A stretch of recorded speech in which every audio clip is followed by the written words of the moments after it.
Ho sognato di arrivare sull'Etna. È come una voce che dall'alto mi diceva, mi spingeva ad andare.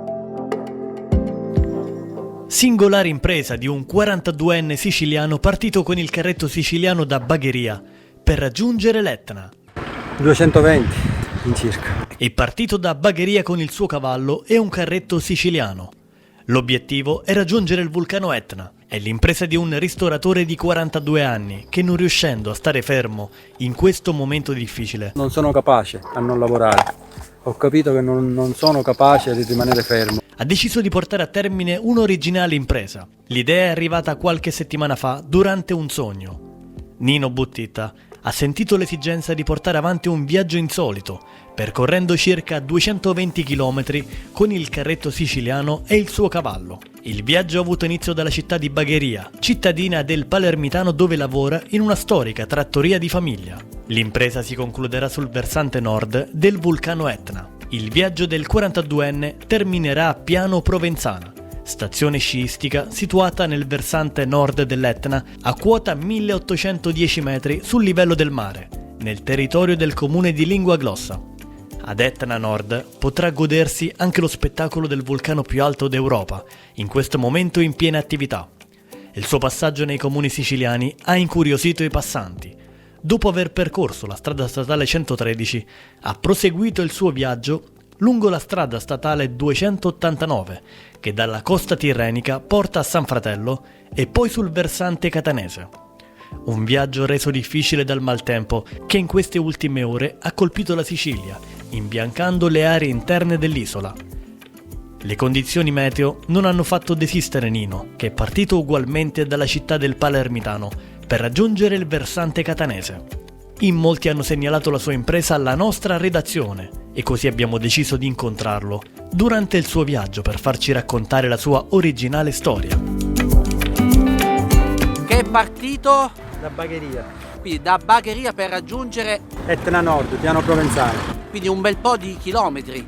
220 in circa. Ecco, lo sta facendo con un carretto trainato da un cavallo. Un carretto siciliano con un cavallo, uno del mio più grande amico. Al momento è lui che mi fa compagnia per questo periodo, questo strano periodo del Covid, della pandemia. E niente, con la speranza che tutto migliori e con un sogno. E spero che si realizzi, perché appunto l'ho sognato.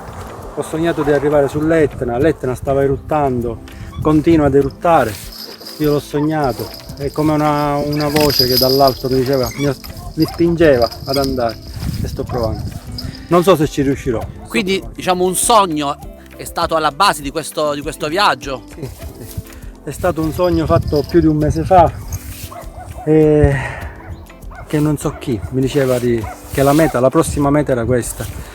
La precedente è stata Sperlinga, prima ancora Sclafani Bagni e adesso si spera di poter arrivare. Siamo stanchi, no, non lo so. Quando è partito? Lunedì mattino.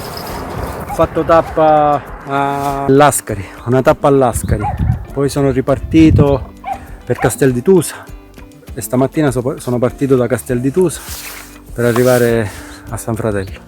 Quanti chilometri sono complessivamente questo viaggio? 220 e quella di oggi è una delle tappe più lunghe ed è 48. Le altre saranno più brevi ma avranno più pendenze, quindi saranno pesanti comunque. Quali sono le difficoltà di questo viaggio? Intanto ho dovuto affrontare anche il freddo. La pioggia, per i primi 2 giorni la pioggia, una vera e propria tempesta, quindi il freddo, la pioggia e poi basta, e poi è solo un piacere. C'è la stanchezza, tanta stanchezza che ti fa spesso pensare e porre la domanda ma perché? Però evidentemente se sono qua c'è un perché, magari poi alla fine quando riposerò capirò meglio il perché. La notte come la trascorre? Ho trovato asilo sia per il cavallo che per me nelle tappe che mi sono informato, ho chiamato, mi sono interessato chi poteva avere dei cavalli nelle zone che avrei attraversato e ho trovato una Sicilia che non sapevo che ci fosse, ma non avevo mai toccato così con mano, un'ospitalità eccelsa, da familiare forse più. Ho trovato persone che mi hanno fermato con le macchine per riempirmi il carro di alimentari, di beni di prima necessità, acqua per il cavallo, bottiglie di vino, di tutto e di più. E basta, sono contento. Ecco, questo è un carretto, il classico carretto siciliano che lei ha adibito anche con un riparo per i giorni, per le intemperie, per le condizioni meteo proibitive dei giorni scorsi. Il carretto è un carretto siciliano, di stile catanese. Il cavallo è un percheron, francese, appunto, proveniente dalla regione del Perche. Come si chiama il cavallo? Lui è Gandalf il grigio. Cosa fa nella vita di tutti i giorni? Nella vita di tutti i giorni sono un ristoratore, al momento in panchina, impossibilitato a lavorare e non sono capace a non lavorare. Ho capito che non sono capace di rimanere fermo, quindi anche per questo sono qua. Quindi ha un'attività a bagheria direttamente? Una trattoria a bagheria, appunto prende il nome dalla nostra famiglia, Trattoria Buttitta, è dal 75 che esiste e adesso siamo fermi. Quindi diciamo questo viaggio nasce anche da questo momento difficile legato alla pandemia. Sì. Nasce anche dalla libertà, dallo spazio, dal tempo a disposizione che non ho in genere durante l'anno.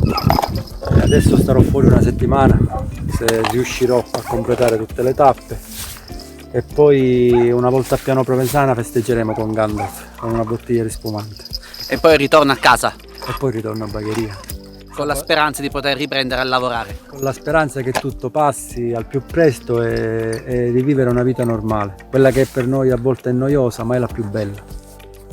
Bene, la lasciamo al suo viaggio perché ancora c'è un po' di strada da fare. Ancora sì. Quindi tappa finale, Catania. Finale, Piano Provenzana, Etna Nord. Speriamo che ci sia il bel tempo perché ha attraversato momenti difficili. Le condizioni meteo, il meteo dice che il tempo non sarà cattivo anche se ci sarà molta neve. A quota 1800 è già... Ma cosa ne pensano i suoi familiari di questa idea, di questa avventura?